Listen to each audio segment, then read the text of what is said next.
मृत्युंजय, जब भी हमें कोई इंटरनेशनल कम्युनिटी की खबर बताते हैं तो हम उनसे पूछते हैं कि ये कितनी टिकाऊ है तेजी। तो अनिल जी, ये जो रुझान आपको दिख रहे हैं ये कितने टिकाऊ हैं सर? दीपक जी, देखिए वो आप मेरी गर्दन कटवाने के चक्कर में हैं। ये कहना बहुत मुश्किल होगा कितने टिकाऊ हैं। रह भी सकते हैं, बदल भी सकते हैं। सर आएंगे आपके पास। ये शुरुआती रुझान है। अच्छा, शुरुआती रुझान से हम अपना अनिल सर, आपका तो लंबा अनुभव है चुनाव को कवरेज करने का।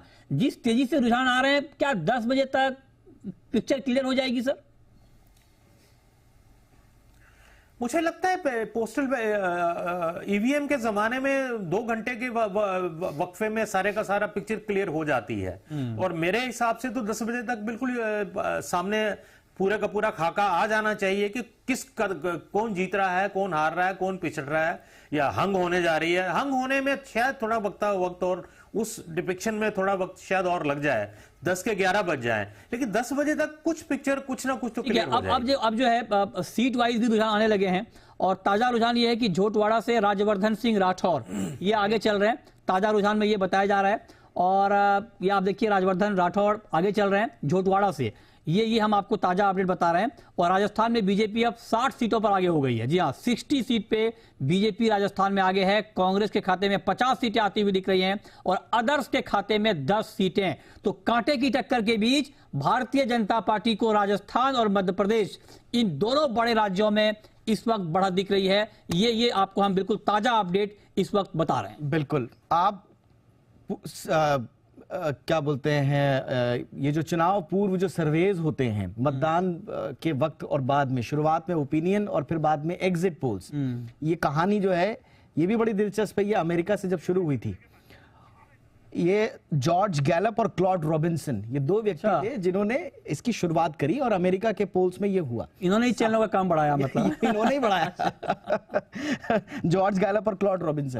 और इसके बाद 60 के दशक में हमारे यहाँ 57 में पहली बार हुआ था अमेरिका से, और उसके बाद से ये चल रहा है। मेरा सवाल यही था, मैं होता जी के पास इसीलिए आना चाह रहा था।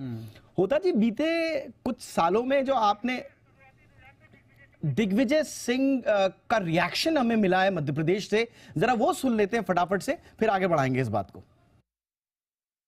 हम तो 130 सीटें लेके आ रहे हैं। बाकी जो होगा सो देखिए। शिवराज सिंह चौहान की विदाई तय है, क्योंकि वो जीत को लेकर आश्वस्त दिख रहे हैं, लगातार उनके बयान आ रहे हैं। ना केवल विदाई तय है, लेकिन अब उनके अच्छे दिन समाप्त हो। एक बात है दीपक कि रुझान पे भी कमेंट देने का साहस सब में नहीं होता है।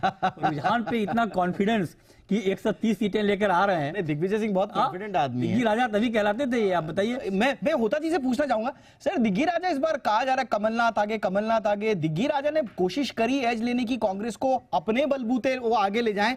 दोनों नेताओं के बीच तलखी जरूर दिखी, लेकिन दिग्गी राजा सीन में कहां है मध्य प्रदेश की राजनीति में? होता जी, देखिए, आजकल दिग्गी राजा का काम दूसरा हो गया है। छत्तीसगढ़ में जब सत्ता की संघर्ष चल रही थी तक दिग्विजय सिंह आए थे यहाँ पे, क्योंकि जितने लोग संघर्ष में मुख्यमंत्री के दावा पे जो अपना हेड डाल दिए थे, जिन लोगों ने दावा ठोक दिया था, वो सब दिग्गी राजा के समर्थक थे। उनको सबको बिठा के वो सहमति दिलाए, भाई सरकार को चलने दो, कांग्रेस की ही सरकार चलने दो, नहीं तो बीजेपी घुस जाएगी। जिस तरह से मध्य प्रदेश में हुआ, ये बहुत कम लोगों को शायद पता होगा कि वो मध्य प्रदेश से बाहर भी वो क्राइसिस मैनेजमेंट का काम कर रहे हैं या कर रहे थे। और दूसरी तरफ से सबको पता है दिग्गी राजा को इस तरह से बीजेपी ने पेंटेड किया कि वो मौलवी बन गए हैं, मुस्लिमों का हिमायतदार बन गए हैं, और यही उनके लिए थोड़ा वोट काटने का एक बीजेपी का प्रयास था। अब बड़ा दिलचस्प आंकड़ा आया है।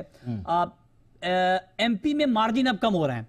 एमपी में अब बीजेपी 47 सीटों पर आगे है और कांग्रेस के खाते में 45 सीटें आती हुई दिख रही है। तो अब ये मार्जिन 2 सीट का रह गया, जो थोड़ी देर पहले 10 सीटों का गैप था। 2 बड़े चेहरों के भी रुझान आ रहे हैं।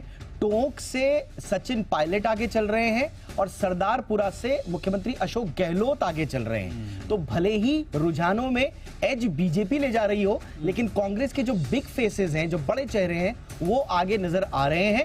वापस मध्य प्रदेश, जैसा मृत्युंजय बता रहे हैं, बीजेपी 47 और कांग्रेस 44। क्या गजब की, वही हम बता रहे थे अभी कि सरदारपुरा से अशोक गहलोत आगे हैं और टोंक से सचिन पायलट आगे हैं। तो ये 2 बड़े चेहरे दोनों अपने अपने खेमों को फिलहाल शुरुआती रुझानों में बचाते हुए नजर आ रहे हैं। और राजस्थान में जो कमाल हो रहा है दीपक, कांटे की टक्कर, मतलब वाकई जिसको कहते हैं कि दिलचस्प मुकाबला, ये बिल्कुल राजस्थान के जो रुझान आ रहे हैं, शुरुआती रुझान, ये दोनों साफ तौर पर दिख रहे हैं। मृत्युंजय, ये दोनों अगर सीट निकाल रहे हैं, सचिन पायलट भी निकाल रहे हैं और अशोक गहलोत भी निकाल रहे हैं, तो कांटे का मुकाबला इन दोनों के बीच में भी है। ये और इंटरेस्टिंग है बिल्कुल। अनिल जी, आप क्या कहेंगे, अगर जैसे तैसे सरकार बना ली जाती है कांग्रेस, तो इस बार किस पर दाम लगाएंगी कांग्रेस हाईकमान, सचिन या गहलोत? अच्छा, इसका जवाब होता जी दें, उससे पहले रमन सिंह का एक बयान आ गया है और रमन सिंह कह रहे हैं कि अंधेरा छट गया है। रमन सिंह का पहला बयान छत्तीसगढ़ के रुझान पे आ गया है और रमन सिंह कह रहे हैं कि कमल खिलने जा रहा है।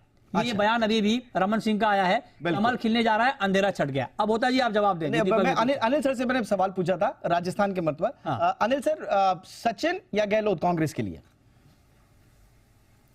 देखिए, मुझे लगता है क्योंकि चुनाव अशोक गहलोत के नाम पे लड़ा गया है और कांग्रेस ने इस बार स्ट्रेटेजाइज ये किया था कि केंद्रीय नेतृत्व को थोपा नहीं इन राज्यों में, तो जो क्षेत्रीय क्षत्रप थे या क्षेत्रीय लीडर थे उनके नाम पे लड़ा गया। पूरे का पूरा चुनाव अशोक गहलोत के नाम पे लड़ा गया, उनको आगे रखा गया।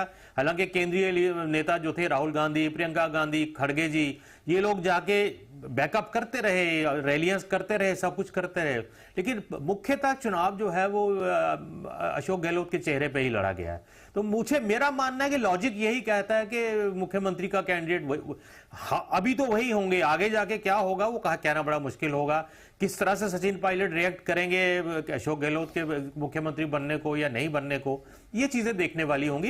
लेकिन अभी तक लॉजिक यही कहता है कि अशोक गहलोत के चेहरे पे ही इलेक्शन लड़ा गया। अगर उनके चेहरे पे जीता जाता है तो उन्हीं को बड़ा उलट